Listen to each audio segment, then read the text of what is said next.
Welcome back, everybody, to the Nerdcore Podcast. Podcast reviews movies and talks that nerd shit. This is episode 368, and we are here to finally kick off a new month on the Nerdcore Podcast as we visit international films. As always, everybody knows that we have a international movie month every single year, and we've decided to pull it out for September. And as always, it is the Nerd Chicano here to host show along with my wonderful co-host. Give it up. What's up, everybody? Welcome to the one show where you get to hear about movies you've never heard about. Pretty much, man. Yeah. And today's review, we are kicking out the month because Brad, of course, won the coin toss. Fuck yeah! Finally! Finally. I'm the winner! Yeah. And he was able to win the coin toss. So we are starting off with Edward Yang's Yi Yi today. Yi Yi, which translates to one and one. But the English, that's the actual translation, but the English translation is 1 and a 2. Yeah, so, and you know, it's in the Wikipedia. It's in the Wikipedia. It's in the Wikipedia. Yeah. So, first of all, how you doing, man? Everything good? Doing good. Doing no good? complaints so far, you know? Yeah. Just still hanging in. Still just going to work. Going to work, wishing I could just podcast full time, but you know. Sadly, subscribe to the Patreon. Subscribe to the Patreon. Oh man, do I feel you on that? I will make content 20 hours a day if you do.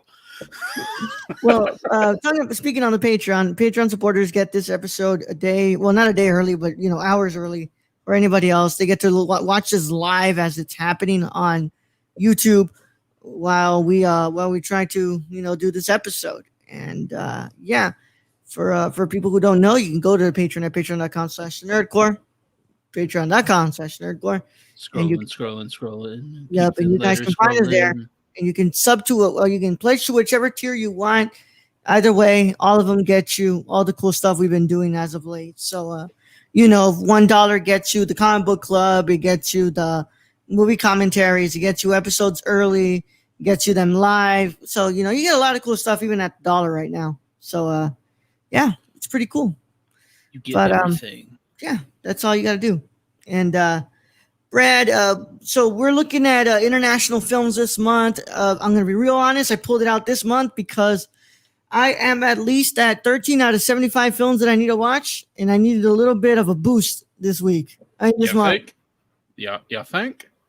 You got quite a ways to go, man. I don't know if you're gonna make it. That's what you think. Half the year's over, bro. Half the year's over. I definitely know next year it's gonna be 50. No way I'm doing 75. 50. 50 is doable. 75? Definitely not. Definitely not. But either way, I've been having fun with the ones I've been watching. This one wasn't on the list, even though it should have been. But you're welcome. Yeah, you're fucking welcome. This was obviously, this is not my introduction to Edward Yang though. I did cover the Terrorizers on the 75 Films from Asia list. What's it called, challenge. So I got to watch something before this that was from him. But I can't wait to talk about Edward Yang because I feel like Edward Yang is probably one of the most interesting filmmakers that we're gonna probably address right now. But without a further ado, I guess no more beating around the bush, right? We should just go straight into it. No, nothing else. Shake the bush. Nothing else that we can stall with, right? Shaking the bush, boss. All right. Well, with that being said, if you've never seen Yi Yi, it came out in 2000. I knew you were gonna go with that, bro. I knew the moment I saw that trailer. The title, I was like, Brad's gonna be doing that. But if you've never seen Yi Yi, you should go ahead and stop listening here unless you don't care about spoilers and you can keep listening. Either way, however it goes, your spoiler warning is in effect in a 5, 4, 3, 2, 1. All right, Brad, introduce us to Edward Yang's 2000 film Yi Yi. Yi Yi is a 2000 Taiwanese drama film written and directed by Edward Yang. The film's theme centers around the emotional struggles, can't read today apparently, of an engineer named NJ and 3 generations of his middle-class Taiwanese family who reside in Taipei. The title in Chinese means one by one, meaning one after another. When written in vertical alignment, the two strokes resemble the character for two. Yi Yi premiered at the 2000 Cannes Film Festival, where Yang won the Best Director award. It is now generally regarded as one of the major films of the 21st century.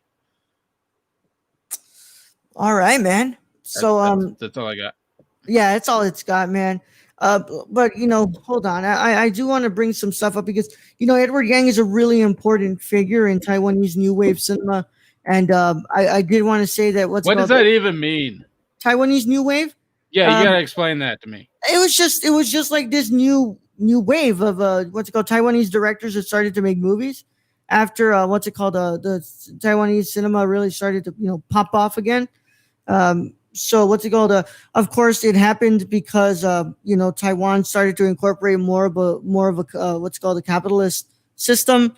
So a lot of the films that were coming out of Taiwanese new wave were dealing with Taipei and how it was with Taiwan and how it was globalizing and becoming a more capitalist and globalized country. So Edward Yang is probably one of the most important filmmakers you have coming out of this time. So he's only directed like 6 films, I believe. He's another Tarkovsky, except that Tarkovsky, died early on in his career, and Yang lived a pretty long life. He lived only to like 59. Yeah, but Tarkovsky, I think he lived until like 40 something. 2, 3. Depends what you describe as long life. I think if you died before 60, that's not very long. Hold on, let me see. Well, Edward Yang directed 7 films. Let me see. If I remember correctly, he only lived until like 40 something, but I might be wrong here. God, that jawline on Tarkovsky. It sure does. Make someone feel intimidated. So Tarkovsky died at age 54. So he died a little bit younger. I'm not arguing the fact that both those are very young to die at. Yeah. But both of these filmmakers, they made like around 6 films. And so I want to get into this. Brad, you want to go first, or what do you want to do? No, you go give your thoughts. Well, I'm always going first. I don't need to go first. You don't need me to go first? I'm guessing you're like, dude, you've seen something from this guy, so Nah, go ahead. All right. So I'm sorry, Brad. Tarkovsky made 7 films. So just exactly the same amount as Yang as well. That's crazy. That's cool. I've watched The Terrorizers from Edward Yang. That was way before this one. It was 1985, I believe. This is 2000. This is his last movie he ever makes. He dies 7 years later. And hold on. I wanted to say that at first, the first film I watched from him, Terrorizers, I'm like, well, there's something really interesting here that he's kind of building upon that is very different from any other Asian any other Asian country cinema I had watched. I watched Japanese, Chinese, Hong Kong, South Korea, even Iran's films, and they all kind of have they're very different quirks in the ways that they kind of follow the storyline.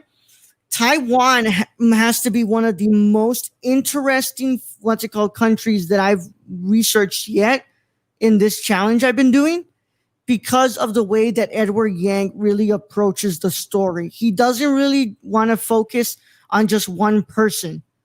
He kind of focuses on strings of characters along the way that kind of bring into one story, bring itself back into the fold of the story. But he's kind of connecting it through all these different people around a family or around a town, like in The Terrorizers. Like in Terrorizers, he's really kind of exploring the different people that live in the city and in Taiwan. And then, in this film, he's kind of basing it around this whole family of people and friends as well. So that's something that's so interesting about Edward Yang.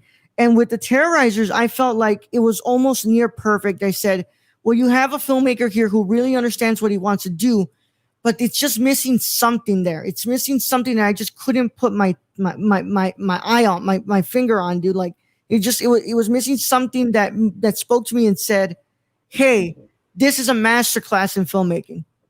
Well, it was missing whatever the hell was inside Yi Yi, because holy crap, what a film!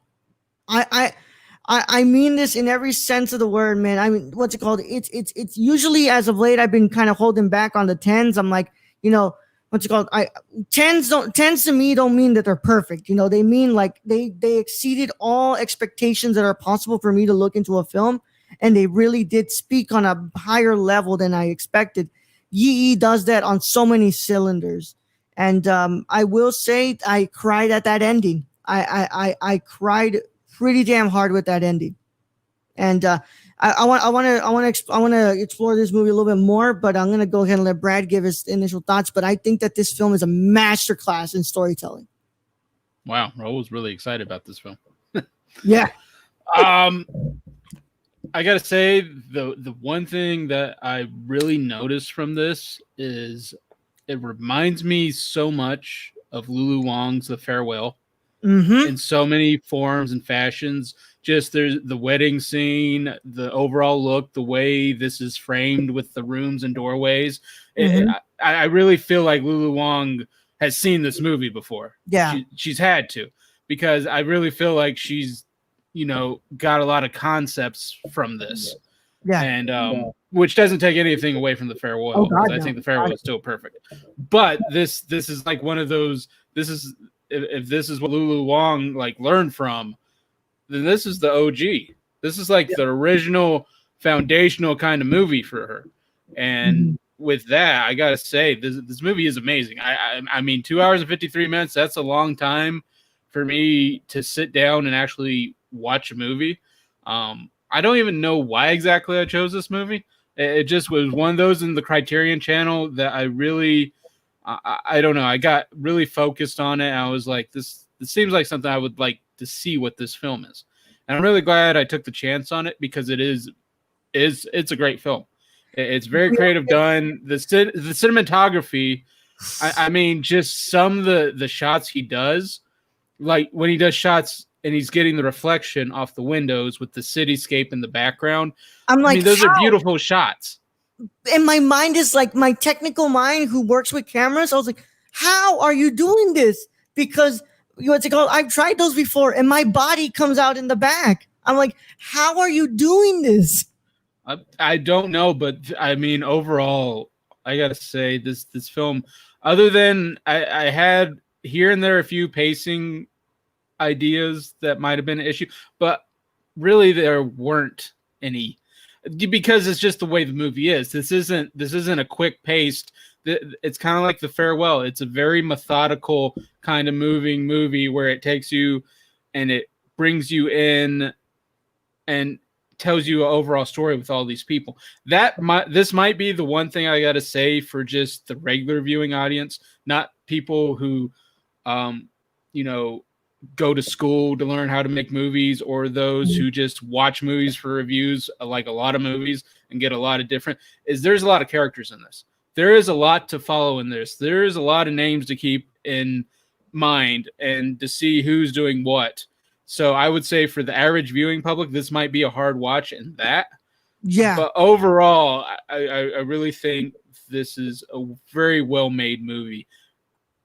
And I mean, there's really I really have no gripes with this movie. No. I call them hiccups, but they're not gripes, But I was going to say, what's it called? It's great that you bring that up, because in the event that, we ever do get to talk to Lulu Wang, I want to ask her, was your influence for The Farewell Edward Yang Yi Yi? Because the whole time I'm watching this, down to the framing and the whole way that Edward Yang kind of captures Taiwan and really tries to make you feel like you're inside of Taiwan, is the way that The Farewell makes me feel like I'm inside of China. Well, and there's even that scene where I think it's the grandmother and the daughter, or it's Ting Ting who takes the taxi cab ride. And it's the same feeling I get with The Farewell with the taxi cab ride. And the whole wedding venue, it's the same thing.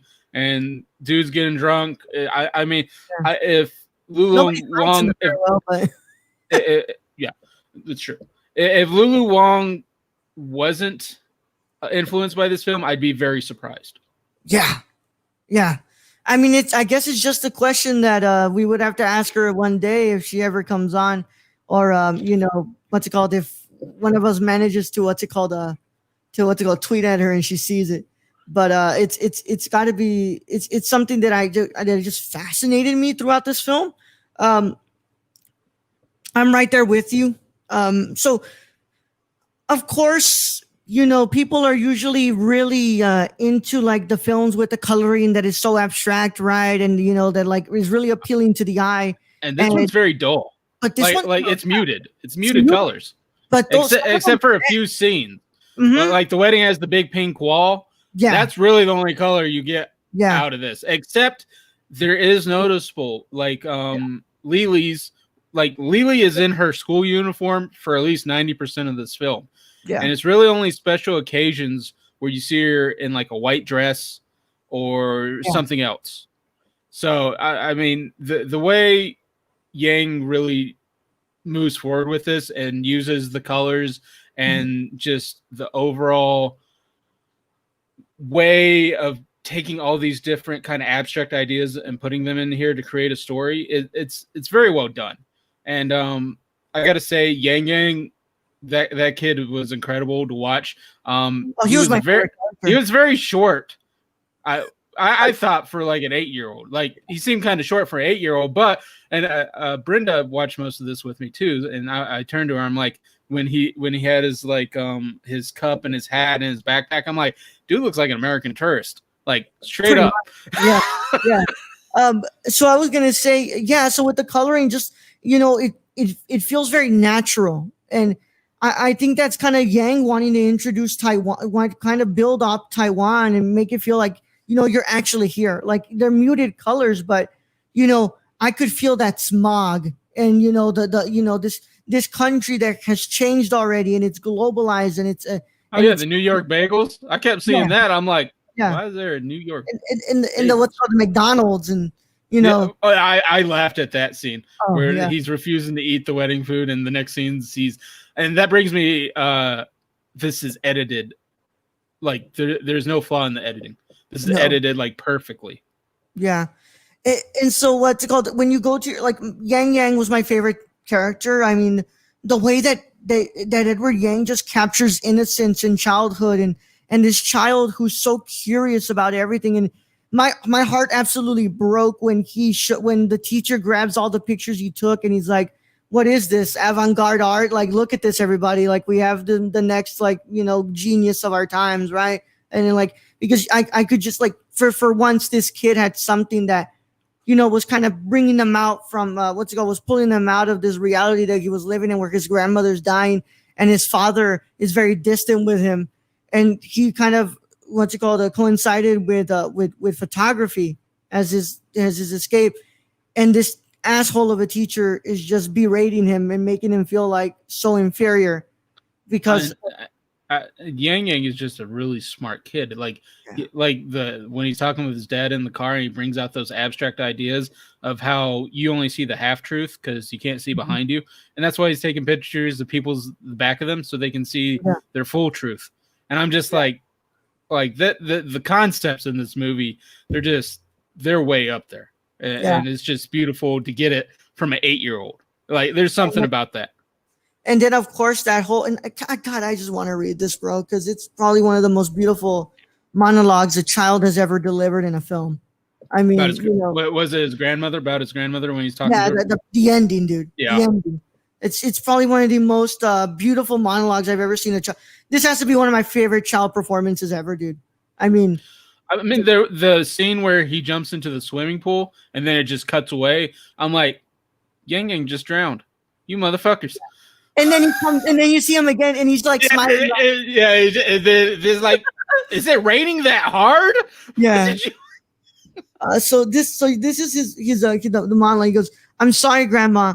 It wasn't that I didn't want to talk to you. I think all the stuff I could tell you, you must already know. Otherwise, you wouldn't always tell me to listen. They all say you've gone away, but you didn't tell me where you went. I guess it's someplace you think I should know. But grandma, I know so little. Do you know what I want to do when I grow up? I want to tell people things they don't know. Show them stuff they haven't seen. It'll be so much fun. It'll be so much fun. Perhaps one day I'll find out where you've gone. If I do, can I tell everyone and bring them to visit you? Grandma, I miss you, especially when I see my newborn cousin who still doesn't have a name.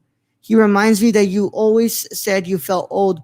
I want to tell him that I feel I am old too. I mean, if that's not poetry inside of a monologue, I don't know what is, man. It's just Yang's writing here is just so beautiful, and it's like, in a way, it feels so, like I said, his cinematic language feels so tender, but so melancholic at the same time.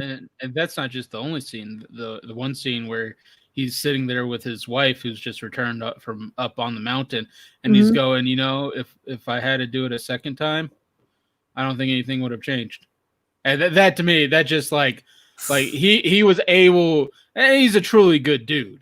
I mean, the father in this, but he's able to say, look, I went back and I looked at what I could have had, and I still wouldn't have changed it.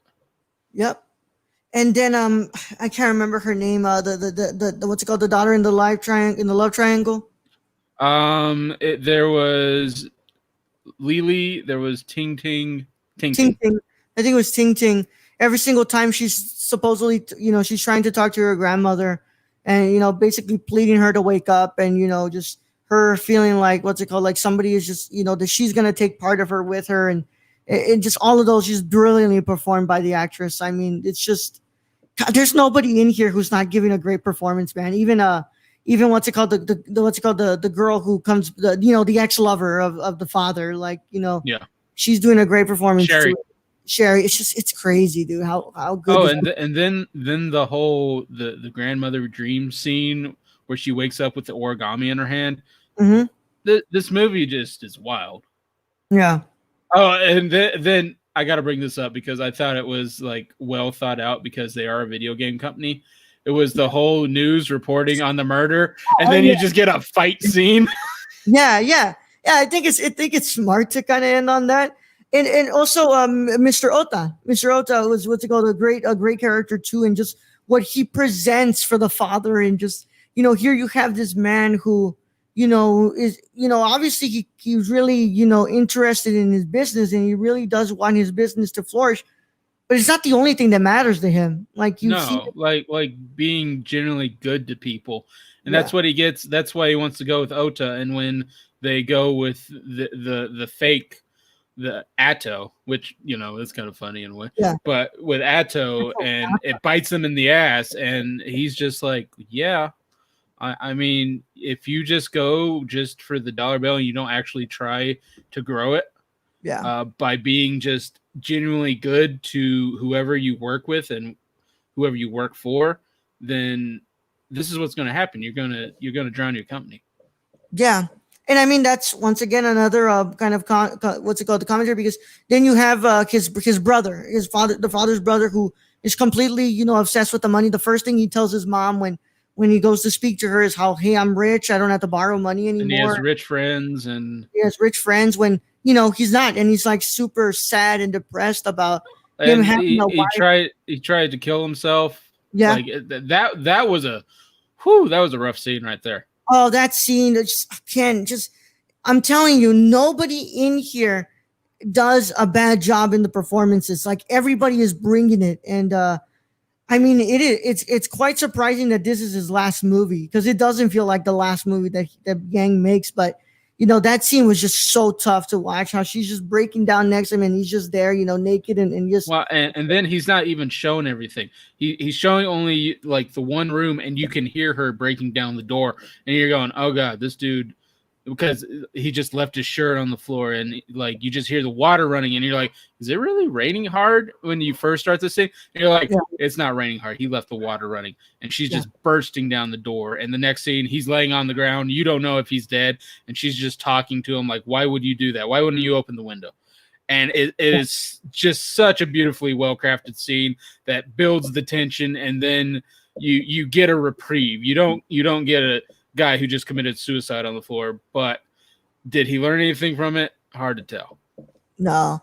And then I think that's just Yang being like, look what this system that values money so much has done to us. It's created these people who feel like that's the only thing that matters, and that we somehow are less than who we are because of the fact that we don't bring that type of money, and we feel like we are a burden because we have to ask for money from our brothers. And when the brother even says, like, it doesn't really matter, dude, like, I don't care if I have to lend you money, you're my brother.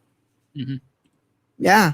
So God, this is a movie that I hope you choose for cinema condition in season 3, because obviously you already have your picks ready for season 2. I hope this is one that you pick for season 3, because it's fantastic. I think, and to dive deeper into this, it'd be very simple to do. Be very easy to dive, because there's so many different things going on in this movie. Yeah, what's it called? What's it called? A 25-minute review does not no justice to this movie. This is a movie that we have to at least go an hour and a half just deconstructing. I need to bring up the title, Yi Yi, the one after another. And where I think that's coming from is basically the father's kids are making his same mistakes or same issues. Like, because you see, he talks about it and how, like, he grabbed her hand, and you see the scene where they're going to the movies and his daughter grabs the hand of the one dude. I forget his name, and then the one that ends up killing the teacher. Yeah. Yeah, and then you have him talking about how in elementary school he saw her, and then you have Yang Yang basically in that scene, which is very, very well done. The whole thunder and everything. Yeah. That one of my favorite. Was a good scene. Beautiful, beautiful. I mean, even when he has the camera pointing at the clouds, bro, and they're all shifting and changing, like, it's just. I'm telling you, Yang, whoever he had as the DP on this, bro.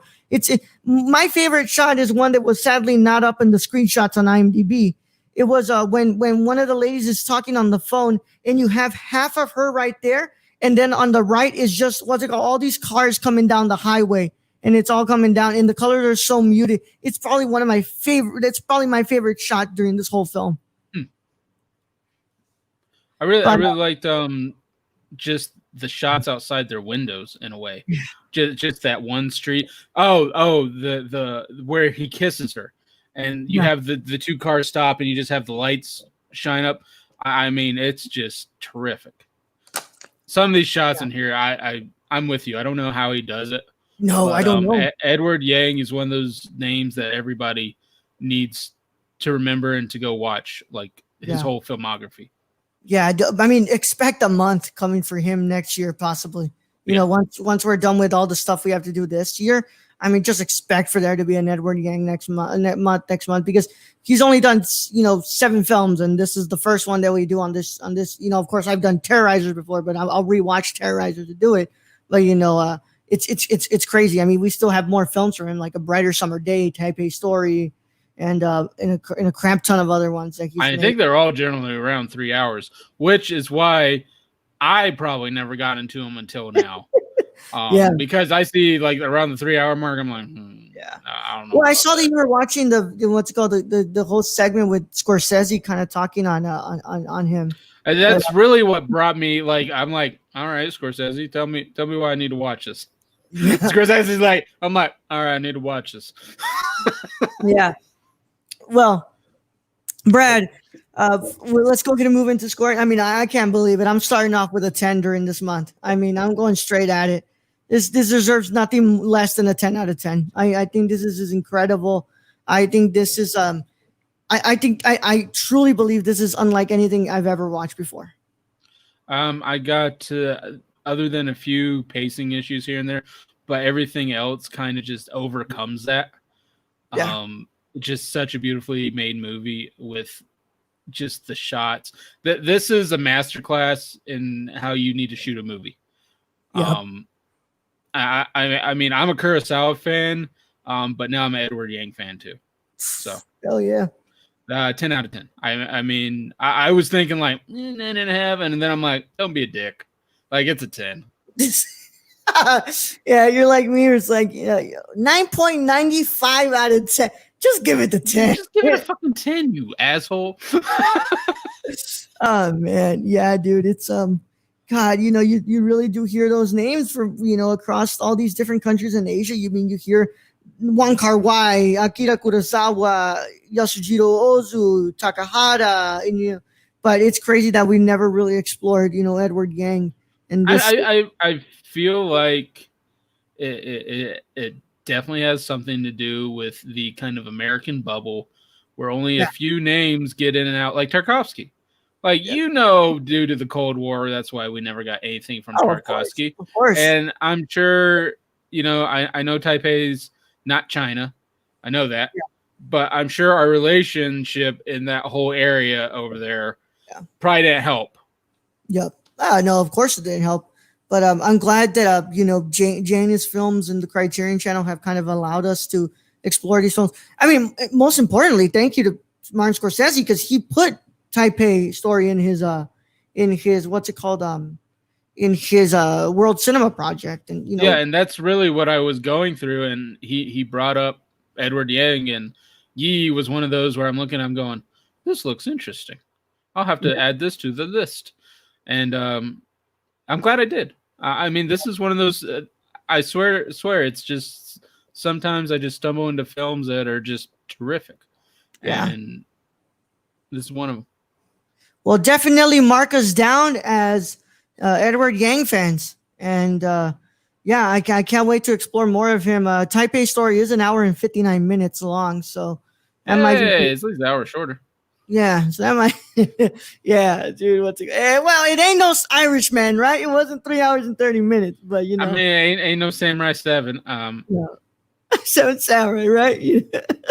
But yeah, dude, I'm really happy that we were able to start this one off. And next week we will be doing, I believe, what's it called, Joint Security Area, but I might be wrong. Let me go ahead and check this out before I speak out of my ass, right? Because it might be something else. I think it's Close Up.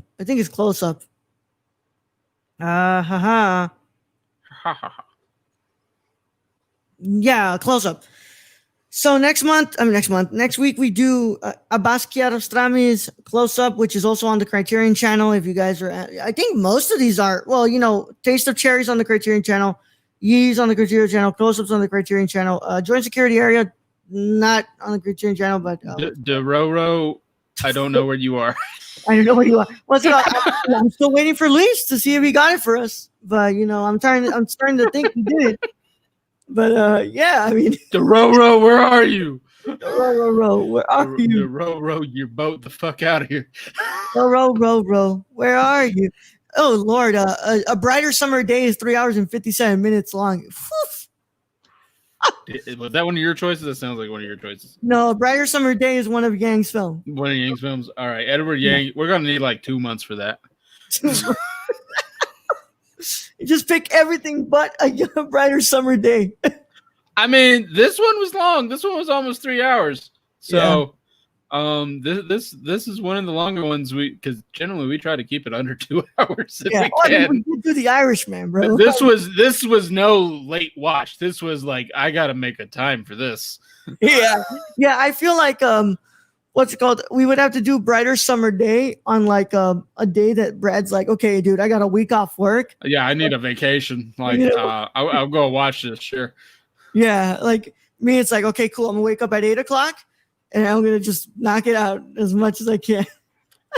I do want Lulu Wang to let me know if she was influenced by this movie, because I really feel deep down in my soul like she watched this before. Yeah, I it's just something I'm dying to ask. It's something I'm dying to ask her. I just want to know because I saw it too in this, and but like we said, it's not a bad thing at all. No, like the Farewell is our favorite movie in 2019. Yeah. It is a terrific film in itself, and for it to be influenced by this, that just aims like credit at it. Like, yeah, I mean, it doesn't hurt it at all either way. Yeah. But with that being said, I want to thank you all so much for what they called I want to thank you all so much for coming on, for stopping by and listening to this show. Thank you guys so much. You know, we really do appreciate all of you guys. Want to give a shout out to our Patreon supporters on patreon.com/nerdcore. But most importantly, we need to thank the producers and the writers, our associate producers, Cassie and Sarah. Thank you so much for being the wonderful people that you guys are and being wonderful producers of this show. Our executive producers, Grayson Barker at Grayson Barker 98 on Instagram, or One Bar on Twitter. And then we have our wonderful Shane. Where can they find him, Bradley? You can follow our friend Shane at twitch.tv/XSRK or on Twitter at XSRK_. All right. And then our writers, thank you so much to Bryce, who you can find at Brown Rice 96 on literally everything: Twitch, YouTube, Twitter, Instagram, and all that jazz. And then, of course, our Real Nerdy Dad on Twitter, at Real Nerdy Dad on Twitter. Thank you, Tony. You're the best. All right, man. Let's go ahead and get it going. And we'll see you guys later. And oh, wait, hold on. No, see you guys are, on Saturday morning review will be Project Power from Netflix, a new release. So we'll go ahead and do that for you guys. Now, without further ado, I'm going to go ahead and say goodbye to you guys and let Brad send you out. All right, Ro. Thank you for being host as always. Thank you to all our listeners out there, all our Patreon supporters. We appreciate each and every one of you. And yeah, keep listening to us for this International Film Month. It's one of those we both look forward to, just for the fact that we're probably going to listen to stuff that we've never, or watch stuff and listen, because sounds in movies and shit. Yeah, it's not the music core, Brett. It could be. Shut up. If it whatever. Anyways, this is one of those that we enjoy thoroughly. One of those months, and hope you guys like the movies we pick. If you don't, well, there's always next year. Anyways, thank you guys. Young Yoda out.